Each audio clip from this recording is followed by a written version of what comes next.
क्या स्वयं सहायता समूह में कोई एक दीदी कई सारे पदों पर कार्य कर सकती है? ये प्रश्न है।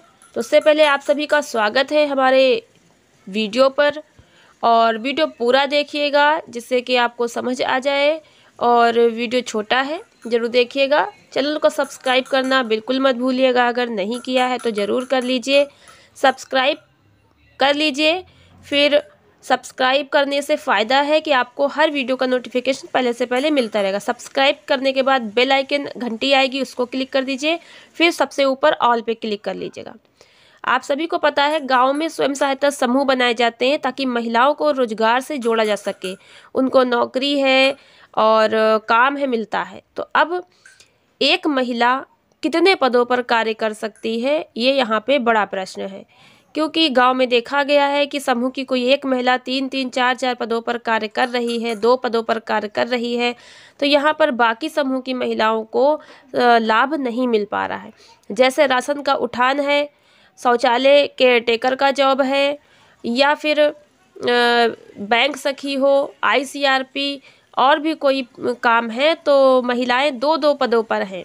कुछ महिलाएं पदाधिकारी भी बनी हुई हैं और काम और पदों पर भी कर रही हैं। तो यहाँ पे बहुत सारी ऐसी समूह की महिलाएं हैं जिनका ये शिकायत है कि हमारे समूह को लाभ नहीं मिल रहा है। जब सारे काम और जॉब एक ही समूह की महिलाओं को मिल जाएगी तो और समूह को क्या लाभ होगा। अब प्रश्न ये है, क्या एक ही दीदी कई सारे पदों पर कार्य कर सकती? तो इसका प्रश्न आपका जो उत्तर है वो यही है कि नहीं। लेकिन यहाँ पर आपको ये बता दें, अगर समूह सखी है और BC सखी का फार्म भरा होता उसने, तो BC सखी में समूह सखी को वरीयता दी गई है। बहुत सी जगह चयनित हुई भी होंगी तो वो ऐसा कर सकती हैं, उनको है। और ऐसे ही जो समूह में बीके होते हैं वो अपने समूह के बीके भी बन सकते हैं। कोई पदाधिकारी अपने समूह के अध्यक्ष सचिव कोषाध्यक्ष हैं तो बन सकते हैं, और भी किसी पद पे जॉब अगर मिलती है तो कर सकते हैं। लेकिन ग्राम संगठन का बीके हो, अन्य कोई हो, तो वो दूसरे पद पे कार्य नहीं कर सकता है। ICRP हो, IPRP हो, ये लोग फील्ड वर्क का कार्य करते हैं तो एक ही पद पर कार्य करेंगे। तो बाकी सभी दीदी जो हैं वो एक ही पद पे कार्य कर सकती हैं, ठीक है। 2-2 पदों पर कार्य नहीं कर सकते हैं। जब सरकारी लाभ का पद अगर समूह में मिल रहा है तो एक ही पद आपको मिलेगा, इस बात का विशेष ध्यान रखें। जैसे कि सामुदायिक शौचालय में केयर टेकर हैं तो दूसरा पद फिर आपको नहीं मिलना है। अगर BC सखी बन गए हैं तो दूसरा पद नहीं मिलना है। अगर बैंक सखी बन गए हैं तो दूसरा पद नहीं मिलना है। अगर ICRP IPRP बन गई हैं तो दूसरा पद नहीं मिलना है। इस तरह से जो है, अगर मनरेगा मेट है तो उनको भी एक ही पद मिलना है।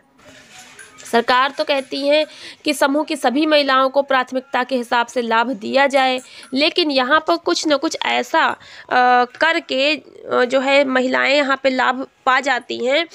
जैसे मान लीजिए आपके गांव में और कोई समूह बना ही नहीं है, एक ही समूह बना है और समूह में जो भी जॉब आएगी तो फिर उसी समूह को मिलेगी। तो इस तरह से भी एक महिला कई सारी जॉब पा चुकी है। लेकिन बहुत से गांव ऐसे हैं जहां कई सारे समूह बने हैं लेकिन एक ही महिला लाभ उठा रही है सारी नौकरियों का, सारे काम का, क्योंकि वो बहुत पहले समूह बनाई होगी और उसने ब्लॉक में अपनी पहचान थोड़ी बना ली है और वो पहले से पहले वहाँ पहुँचकर अपना नाम लिखवा लेती हैं, और जिसकी वजह से उनको जॉब मिल जाती है। बाकी समूह की महिलाओं की कोई वहाँ सुनता भी नहीं है, तो इस वजह से भी महिलाएं हतोत्साहित हो रही हैं। और सब जगह ऐसा है भी नहीं, बहुत से लोगों को लाभ मिल रहा है। साथ ही आपको बता दें, कुछ ऐसे गांव हैं जहां पर समूह जो है बना है 1 या 2, और वो अन्य समूह वहां पे बन नहीं पा रहे क्योंकि समूह का खाता ही नहीं खुल पा रहा है। खाता जब खुल ही नहीं पाएगा, अड़चन लगी रहती है, तो इस वजह से दूसरा और कोई समूह बन ही नहीं पाता है, तो लाभ उन्हीं समूहों को मिलता है जो बन चुके हैं। कुछ महिलाओं की ये समस्या है कि मैम ब्लॉक पे कोई भी सुविधा देने के लिए, काम के लिए 100-200 500 रुपये की मांग की जाती, जो पैसा देता है उसका ही काम हो जाता है, इसलिए बाकी समूह को लाभ नहीं मिल पा रहा है। तो काफ़ी समस्याएँ हैं महिलाओं की यहाँ पर, और जब कमेंट में आप लोग बताते हैं तो मुझे भी लगता है कि हाँ, इस पर वीडियो बनानी चाहिए।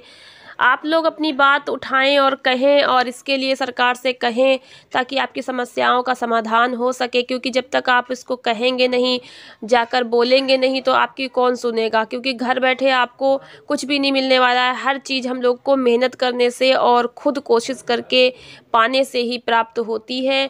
आपको कोई भी इतनी आसानी से कुछ भी नहीं मिल जाता है। तो मेहनत करके आगे बढ़िए, अपनी बात को कहिए। सरकार सभी के लिए योजना चला रही है और सभी को इसमें योग्यता के हिसाब से लाभ जरूर मिलेगा।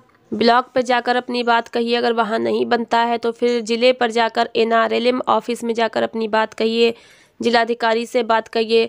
लिखित में जब आप अपनी बात उनसे बताएंगे तब उस पर कुछ जांच होगी, देखा जाएगा, और अगर आप सही हैं तो आप उस पर कार्रवाई करके आपको लाभ जरूर मिलेगा।